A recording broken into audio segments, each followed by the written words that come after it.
đi giờ cha lê khan chế kha thì kha mà u lô bơ ca câu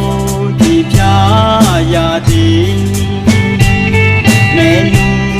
chuyến đi so ngà nó chỉ nó về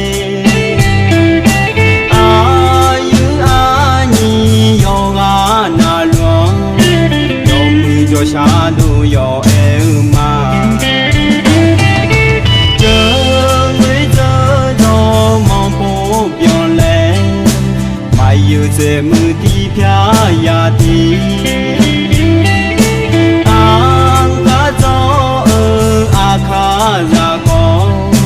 đi phía nu đi từ cha mà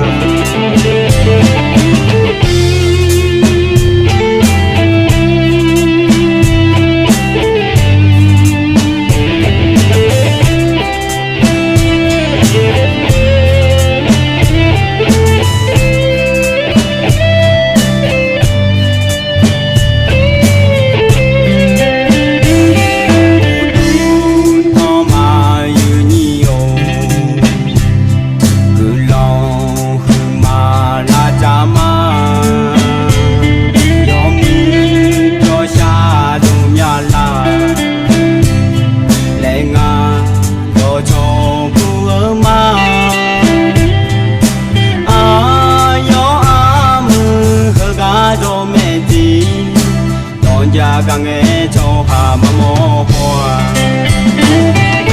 trên con kha ga cho yo mưa yo xa trong nhà lâu trên ló pa ga cho dư nhiều đi về nu đi giờ cha lê khan chế kha thì kha mà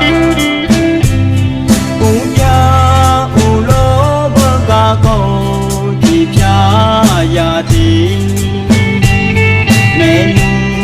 chuyến đi so ngà nó chỉ nó về yo na luang yo mưa cho xa đu yo em mà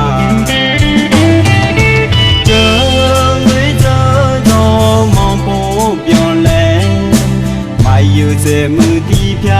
ya đi ang cả gió kha ra có đi phía nu đi giờ